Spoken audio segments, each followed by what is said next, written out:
Bienvenue dans 1824, le podcast de Mullier Fleury. Ils sont derrière un ordinateur, une machine à coudre ou même un transpalette. Ils font la richesse du textile français. Ils vous racontent les moments forts de leur carrière, leur quotidien d'hommes et de femmes qui créent, fabriquent, distribuent et recyclent le vêtement des professionnels. 1824, c'est maintenant.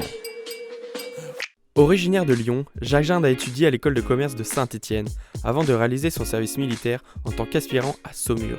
Par la suite, il a rejoint l'entreprise familiale dirigée par son cousin. Aujourd'hui, il est le PDG de Mullier Fleury et avec lui, nous allons retracer les moments clés de sa carrière. Bonjour Jacques Gindre, bienvenue dans le premier épisode de 1824. J'aimerais démarrer par une première question plutôt historique sur vos premiers pas au Longeron, donc le site historique de Mullier Fleury, qui date de 1824, d'où le nom de ce podcast.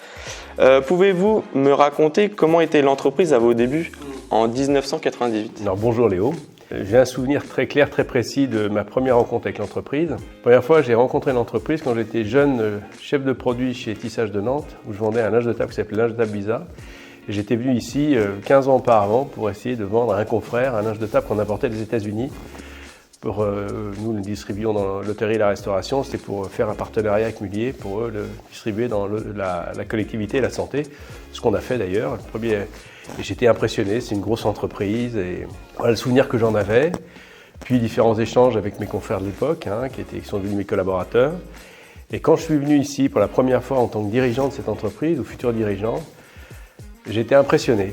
Impressionné parce que c'est une entreprise qui dégage une puissance historique, une puissance de savoir-faire, une espèce de puissance silencieuse. Et pendant très longtemps, même ça me le fait moins maintenant, j'ai eu ce sentiment d'avoir un costume un peu grand, quoi. Et au début, ça me mettait la pression. Et c'est ce qui m'a motivé, ce qui m'a fait grandir avec l'entreprise. Donc l'entreprise m'a fabriqué comme dirigeant et je me suis construit avec elle, quoi. Je suis pas arrivé en me disant voilà, avec une maîtrise, je sais comment il faut faire. Donc je suis arrivé là, je dis waouh, je me suis engagé là-dedans. Le costume est grand, mais on va y arriver, quoi. Et puis j'ai eu mes cousins à mes côtés, mes collaborateurs. J'ai eu la chance d'avoir de très bons collaborateurs qui ont toujours été à mes côtés. On vous a bien épaulé à l'époque. Voilà, exactement. Dans les années où vous prenez la direction, les métiers à tisser et la production sont encore bien en place ici. Mais en 2003-2004, la production et la confection vont s'arrêter. Pouvez-vous me dire comment se passe la transformation d'un espace de production et de confection à un espace de stockage et d'expédition ? Est-ce que ça a été le plus grand défi que vous ayez relevé ? Alors, c'est un défi important et surtout un choix. C'est-à-dire qu'on n'est pas passé de l'arrêt de la production au reniement de notre métier. Nous sommes on conçoit des produits, on fabrique des produits et on est maître de notre valeur ajoutée, de toute notre chaîne de valeur. Donc ce qu'on a arrêté en 2003, on a arrêté de fabriquer ici, de tisser ici et de confectionner ici. Et on a pris la décision de faire ce que l'on faisait ici, de le faire ailleurs et en maîtrise. Ça, c'est la vraie décision qu'on prend. Or que j'aurais très bien pu prendre la décision de dire on arrête ce métier-là et on fait un autre métier. On n'a pas changé de métier. On a simplement externalisé ou internationalisé ou délocalisé notre métier tout en gardant la maîtrise. C'est-à-dire que moi, quand je suis arrivé ici, il y avait 430 personnes ici. On est passé de 430 à 150 entre 1998 et 2003. Mais parallèlement à ça, on a fait l'acquisition de 3 usines en Tunisie pour prendre le relais de ce qu'on faisait ici. Et on a fait des partenariats avec des tisseurs du Far East pour pouvoir tisser ce qu'on tissait ici, quoi. Pour continuer un peu dans l'évolution, la trajectoire, des centaines, voire des milliers de personnes ont travaillé ici, en bord de Sèvres, où est le siège actuel de Mullier Fleury. Mais avant cela, le site a connu différentes entreprises et donc différents dirigeants, comme Monsieur Bonnet à Lyon, Monsieur Mullier et tant d'autres. Messieurs Mullier. Messieurs Mullier, en effet. Quel sentiment avez-vous quand vous venez le matin sur ce lieu de travail et que vous réalisez que vous êtes un peu le commandant de bord, si je peux me permettre, de cette entreprise chargée d'histoire qui a près de 200 ans d'existence. C'est à la fois un enchantement, parce que le site est magnifique. Quand j'arrive ici, là, dans les virages, quand il fait beau, de temps en temps, je prends le temps de regarder ce que j'ai autour de moi, d'admirer le site. Le site me met d'office en responsabilité, pour prendre une expression à la mode. C'est-à-dire qu'on ne peut pas se défiler.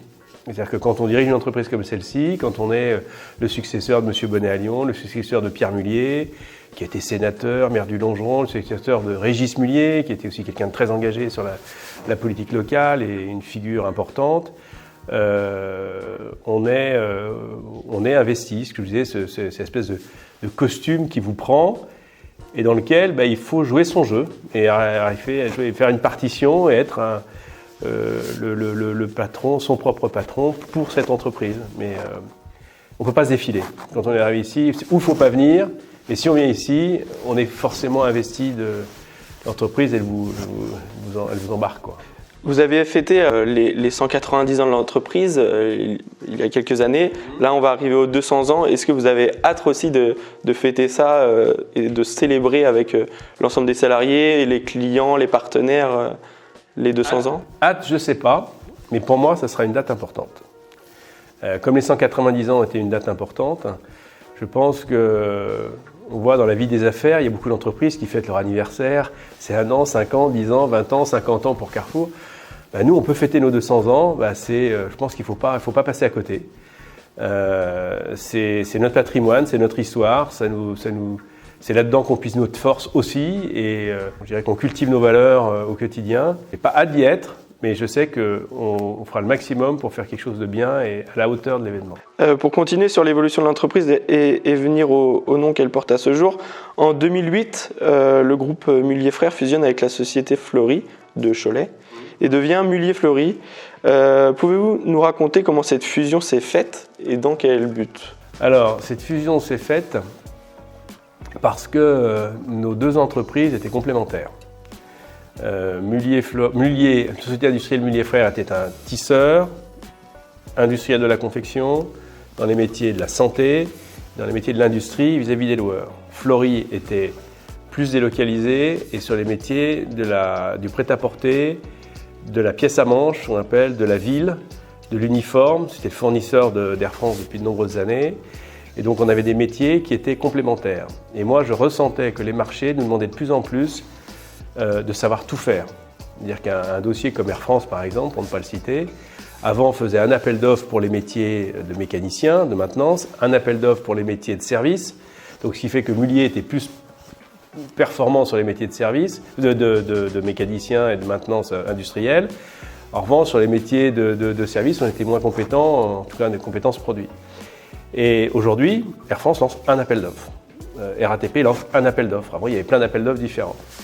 Et j'ai pris conscience, et on s'est mis d'accord avec les actionnaires de Fleury à l'époque, que c'était l'avenir d'avoir une offre globale et de rassembler nos forces pour pouvoir être éligibles à des marchés très importants qui demandaient tous les savoir-faire, et en vêtements techniques de pays et en vêtements de front office, de service. Après cette fusion, du coup, en 2008, comme vous l'avez évoqué, l'entreprise se structure et se développe. En 2016, c'est aussi une date clé, je trouve, une plateforme de logistique est construite à la Véry pour le stockage des produits Mullier Fleury.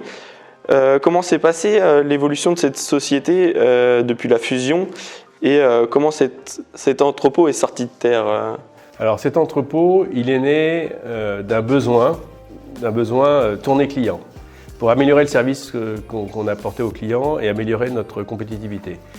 On avait plusieurs entrepôts, qui étaient le résultat de l'histoire récente de l'entreprise. On avait acheté une affaire dans le nord qui s'appelait Carrare.